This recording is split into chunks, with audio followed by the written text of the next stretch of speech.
Video ini hanya untuk mereka yang punya logika. Bagi yang tidak punya logika, skip aja. Ini adalah hari-hari yang menentukan bagi anggota kelompok Roy Suryo dan kawan-kawan. Selama seminggu terakhir ada 12 orang yang sudah dipanggil sebagai saksi oleh polisi. Ke-12 terlapor dibagi dalam 3 klaster, akademisi, aktivis, media, dan YouTuber. Rinciannya gini, klaster media dan YouTuber adalah Nurdian Syah Susilo, Arif Nugroho, Michael Sinaga, Aldo Rido. Klaster akademik adalah Abraham Samad, Roy Suryo, Dr. Tifauzia Tiasuma alias Dr. Tifa, dan Rismon Sianipar. Satu lagi klaster aktivis, Egy Sujana, Ketua TPUA, Rizal Fadilah, Wakil Ketua TPUA, Rustam Effendi, dan Kurnia Tri Royani, Advokat. Sebagian besar sudah diperiksa sebagai saksi, tapi Egy misalnya tak bisa hadir karena sedang berobat di luar negeri.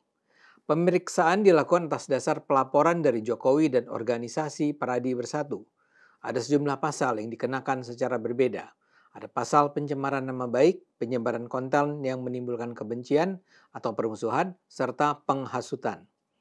Polisi juga sudah memperoleh 24 video yang menjadi landasan untuk pemberian sangkaan. Diperkirakan minggu depan para terlapor itu atau sebagian dari mereka akan naik statusnya dari terlapor menjadi tersangka. Dari apa yang kita saksikan dan kita dengar selama ini, nampaknya sulit bagi Roy dan kawan-kawan melepaskan diri dari tuduhan itu. Bukti demi bukti menunjukkan mereka memang sengaja berusaha menghancurkan reputasi Jokowi dengan menggunakan bukti yang tak bisa dipertanggungjawabkan kebenarannya.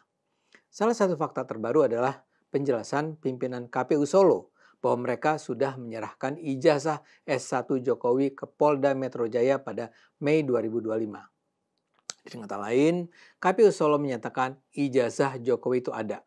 Sudah pernah mereka terima, sudah mereka periksa sebagai persyaratan Jokowi untuk maju dalam pemilihan wali kota Solo tahun 2005. Ini jadi penting karena kubu anti Jokowi selama ini menyatakan Jokowi tidak pernah menyertakan ijazah S1-nya sejak ikut dalam 2 kali pemilihan wali kota Solo 2005 dan 2010, pemilihan gubernur Jakarta 2012, dan 2 kali pemilihan presiden 2014 dan 2019. Roy juga baru saja menyatakan ijazah tersebut hilang di KPUD Solo.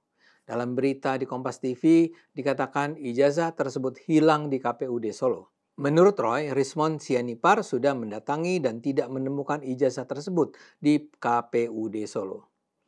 Cerita Roy ini jelas dikembangkan untuk membuat masyarakat ikut ragu.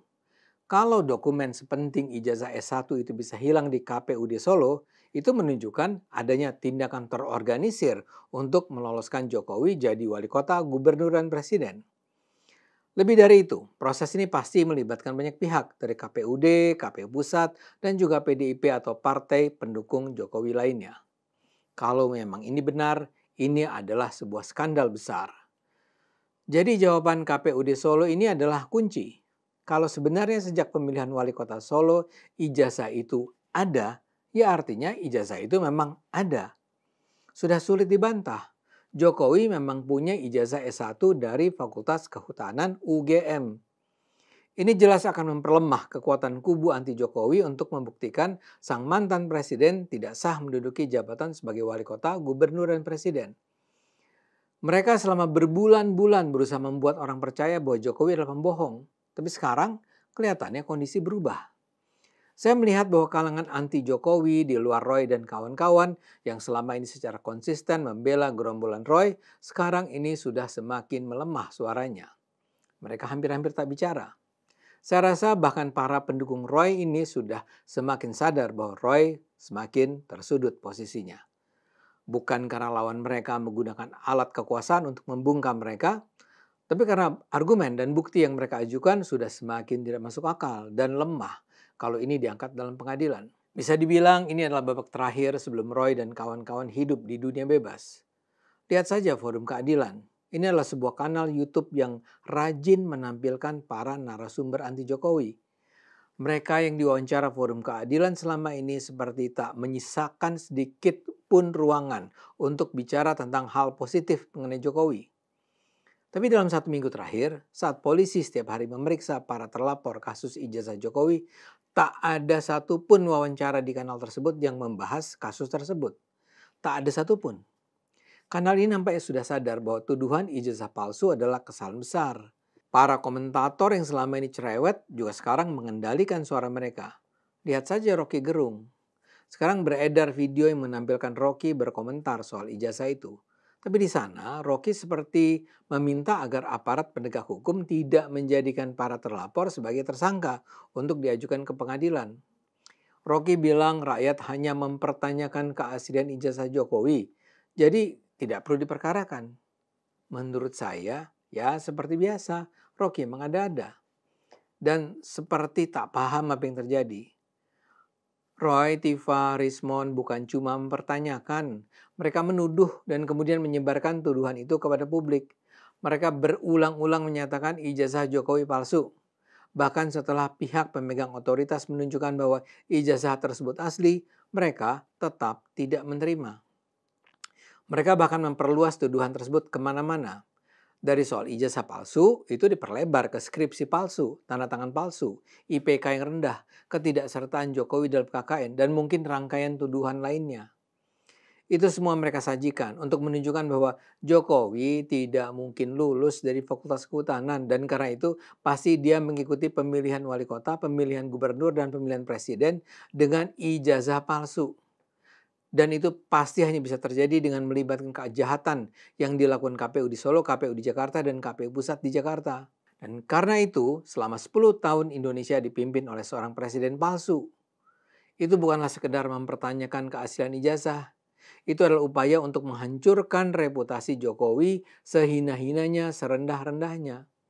Seperti saya katakan, ini mungkin babak terakhir sebelum pasukan anti Jokowi masih bisa hidup bebas dan harus maju ke pengadilan. Memang mereka sendiri tampil tetap dengan penuh percaya diri. Mereka meluncurkan buku Jokowi's White Paper, walau isinya sampai sekarang belum bisa diakses publik. Saat melakukan soft launching di UGM, mereka sempat berseteru dengan pihak otoritas kampus. Mereka bahkan masih sempat menghardik UGM yang seolah membungkam kemerdekaan berekspresi mereka.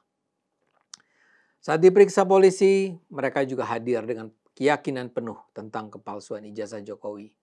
Rismond Sianipar sebelum menghadap polisi mengatakan dia tidak gentar meski berpotensi ditetapkan sebagai tersangka. Apapun yang terjadi, kami tidak akan mundur 1 inci pun, ujarnya di depan wartawan. Basis kami ilmiah. Menurut Rismond, kebebasan peneliti adalah bagian dari hak asasi manusia. Karena itu hasil penelitian tidak sepatutnya dihadapkan pada kriminalisasi hanya karena kesimpulannya dianggap tidak menyenangkan Jokowi atau pihak tertentu. Rismond tentu bisa bicara apapun, tapi sangat diragukan bahwa yang mereka lakukan adalah penelitian ilmiah.